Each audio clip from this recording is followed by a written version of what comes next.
রাষ্ট্রপতি নির্বাচনে বিএনপির প্রার্থী মির্জা ফখরুল 11 দলীয় ঐক্যের প্রার্থী হিসেবে অলি আহমেদের মনোনয়নপত্র জমা। বাংলাদেশের ট্রিলিয়ন ডলার অর্থনীতি ভিশনের পাশে থাকতে চায় যুক্তরাষ্ট্র, বিনিয়োগ বৃদ্ধির আহ্বান প্রধানমন্ত্রীর।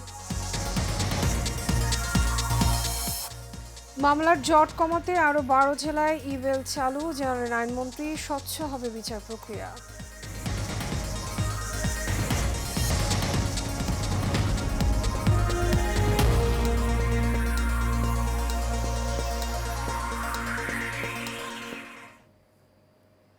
স্বাগত এশিয়ান নিউজে আপনাদের সঙ্গে আছি আমি মিতা মৌসুমী। এতক্ষণ শুনছিলেন বিআরবি কেবল ইন্ডাস্ট্রিজ লিমিটেড সংবাদ শিরোনাম। এবারে চলে যাব বিস্তারিত সংবাদে। রাষ্ট্রপতি নির্বাচনে বিএনপির মনোনয়ন পেয়েছেন মির্জা ফখরুল ইসলাম আলমগীর। দুপুরে সচিবালয়ে সরকারের সিনিয়র মন্ত্রী এবং বিএনপির জ্যেষ্ঠ নেতাদের সঙ্গে প্রধানমন্ত্রীর বৈঠক শেষে রাষ্ট্রপতি পদে তার নাম ঘোষণা করা হয়। বৈঠক থেকে বের হয়ে সাংবাদিকদের তথ্য জানান বিএনপির সিনিয়র যুগ্ম মহাসচিব রুহুল কবির রিজভী। এদিকে রাষ্ট্রপতি পদে প্রার্থী হওয়ার কারণে মির্জা ফখরুল দলের মহাসচিব এবং জাতীয় স্থায়ী কমিটির সদস্য পদ থেকে পদত্যাগ করেছেন। রাষ্ট্রপতি নির্বাচনে 11 দলীয় ঐক্যের প্রার্থী হিসেবে এলডিপির চেয়ারম্যান ডক্টর কর্নেল অবসরপ্রাপ্ত অলি আহমেদের মনোনয়নপত্র জমা দেওয়া হয়েছে। বেলা 11:49 দিকে 11 দলীয় ঐক্যের নেতারা প্রধান নির্বাচন কমিশনার এবং রাষ্ট্রপতি নির্বাচনের নির্বাচনী কর্তা এম নাসির উদ্দিনের কাছে মনোনয়নপত্র জমা দেন। বাংলাদেশ জামায়াত ইসলামের সহকারী সেক্রেটারি জেনারেল হামিদুর রহমান আজাদ এবং এনসিপির মুখ্য সমন্বয়ক নাসিরউদ্দিন পাটোয়ারি নির্বাচনী কর্তার কাছে মনোনয়নপত্র জমা দেন। এ সময় 11 দলীয় ঐক্যের কেন্দ্রীয় নেতারা এবং কয়েকজন সংসদ সদস্য উপস্থিত ছিলেন। 2034 সালের মধ্যে বাংলাদেশকে একটি ট্রিলিয়ন ডলারের অর্থনীতিতে পরিণত করার বিষয়ে প্রধানমন্ত্রী তারেক রহমানের যে ভিশন রয়েছে তার ভূয়সী প্রশংসা করেছেন সফররত মার্কিন প্রতিনিধি দলের নেতা এবং ইউএস চেম্বার অফ কমার্সের সভাপতি রাষ্ট্রদূত অতুল কেশব। দুপুরে সচিবালয়ের প্রধানমন্ত্রী তারেক রহমানের সঙ্গে বৈঠক শেষে সাংবাদিকদের এসব কথা বলেন তিনি। এ সময় প্রধানমন্ত্রী তারেক রহমানের উপদেষ্টা এবং প্রধানমন্ত্রীর কার্যালয়ের মুখপাত্র ডক্টর মাহদি আমিন বলেন, প্রধানমন্ত্রীর সঙ্গে মার্কিন 25 কোম্পানির প্রতিনিধিদের আলোচনা অত্যন্ত ফলপ্রসূ হয়েছে। বৈঠকে প্রধানমন্ত্রী বাংলাদেশে বিনিয়োগ বৃদ্ধির জন্য মার্কিন ব্যবসায়ীদের প্রতি আহ্বান জানিয়েছেন। 16 থেকে 30 অগস্ট সারা দেশে একযোগে উদযাপিত হতে যাচ্ছে জাতীয় মৎস্যপক্ষ 2026। কিশোরগঞ্জের কটিয়াদীতে জাতীয় মৎস্যপক্ষের উদ্বোধন করবেন প্রধানমন্ত্রী তারেক রহমান। এদিন 13টি ক্যাটাগরিতে 14 জন ব্যক্তি এবং প্রতিষ্ঠানকে জাতীয় মৎস্য পদক তুলে দেবেন তিনি।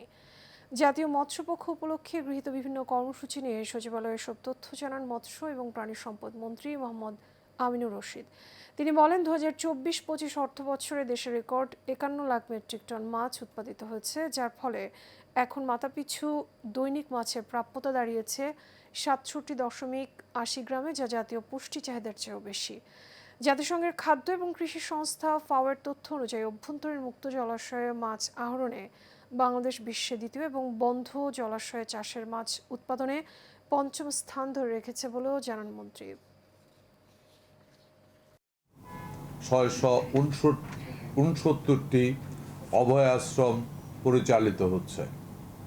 পাশাপাশি হালদা নদী সংলগ্ন 23,422 একর এলাকায় মৎস্য হেরিটেজ ঘোষণা করা হয়েছে।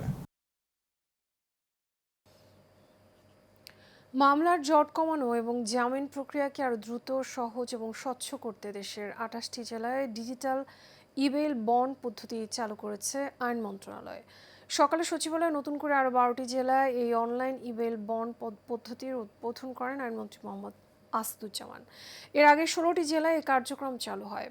অনুষ্ঠানে আইনমন্ত্রী বলেন, আগে জামিন পাওয়ার পরও বেল বন্ড জমা এবং যাচাই বাছাইয়ের জন্য বিচার প্রার্থীদের দিনের পর দিন আদালতের বারান্দায় অপেক্ষা করতে হতো। ইবেল বন্ড চালু হওয়ায় এখন আর সেই হয়রানি থাকবে না। ডিজিটাল সিস্টেমে কর্মকর্তা বা বিচার প্রার্থীরা মাত্র এক ক্লিকেই জামিনের প্রক্রিয়া সম্পন্ন করতে পারবেন। বিচার প্রার্থী সাধারণ মানুষের অর্থ, সময় এবং ভোগান্তি বহুলাংশে কমে আসবে বলে আশা করেন তিনি।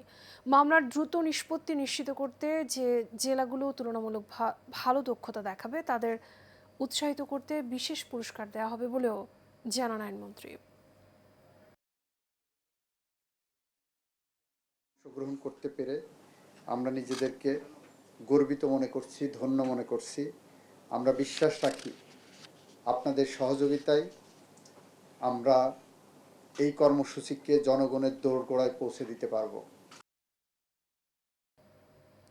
গত 24 ঘন্টায় হামির উপসর্গে আরও 5 জনের মৃত্যু হয়েছে। একই সময় হামে অন্তত আক্রান্ত হয়েছে 1025 জন। স্বাস্থ্য অধিদপ্তরের হাম বিষয়ক নিয়মিত প্রতিবেদনে তথ্য জানানো হয়। এতে বলা হয়েছে হামির উপসর্গে গত 24 ঘন্টায় আরও 5 জনের মৃত্যু হয়েছে। এ নিয়ে প্রাণহানি বেড়ে দাঁড়িয়েছে 890 জনে। এর মধ্যে হামের উপসর্গে 791 জন এবং হামে আক্রান্ত হয়ে 99 জনের মৃত্যু হয়েছে। এছাড়া গত 15 মার্চ থেকে আজ পর্যন্ত মোট সন্দেহজনক হাম রোগীর সংখ্যা 1,40,076 আর নিশ্চিত হাম রোগীর সংখ্যা 17,543।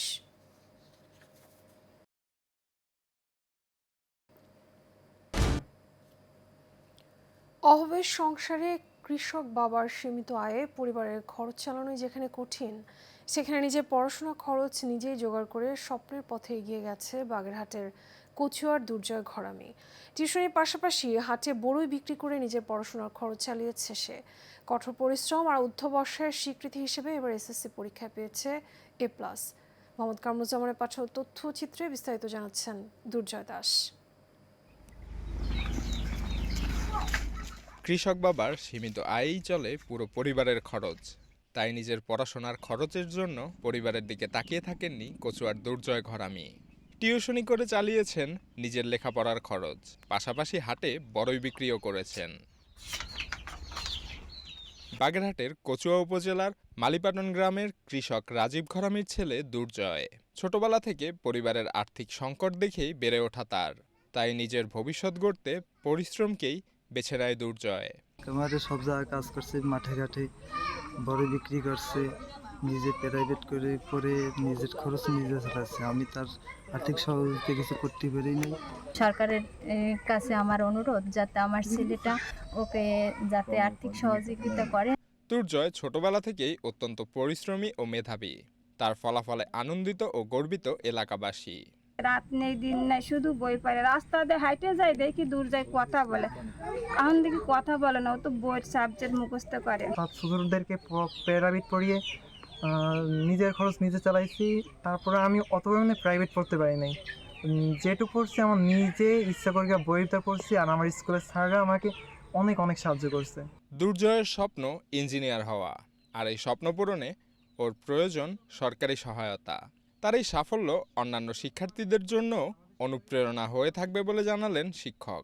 জয় একজন স্টুডেন্ট হিসেবে এই যে কায়িক শ্রমের পড়াশোনার পাশাপাশি কায়িক শ্রম করেছে এবং সে প্রমাণ করে দিয়েছে যে পড়াশোনার পাশাপাশি কাজ করে জীবনে সফলতা অর্জন করতে হয়।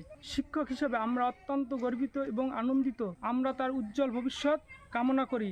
অভাব আর প্রতিকূলতা থামাতে পারেনি দুর্জয়কে। দুর্জয়ের প্রত্যাশা সরকারি বা বেসরকারি সহায়তা পেলে উচ্চশিক্ষার পথ আরও সহজ হবে। ভ্রমণ সম্পর্কে আলোচনা করার জন্য দুর্জয় দাস, এশিয়ান টেলিভিশন। যখন দুটো এর সাথে শেষ করবো এশিয়া নিউজ। আগে বিআরবি কেবল ইন্ডাস্ট্রিজ লিমিটেড সংবাদ শিরোনামগুলো জানাবো আরও একবার।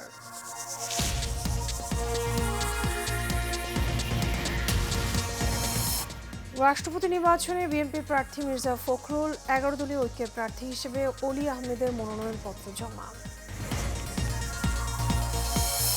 বাংলাদেশের $1 ট্রিলিয়ন অর্থনীতির ভিশনের পাশে থাকতে চায় যুক্তরাষ্ট্র, বিনিয়োগ বৃদ্ধির আহ্বান প্রধানমন্ত্রীর। মামলার জট কমাতে আরও 12 জেলায় ই-বেল চালু, জানালেন আইনমন্ত্রী। স্বচ্ছ হবে বিচার প্রক্রিয়া।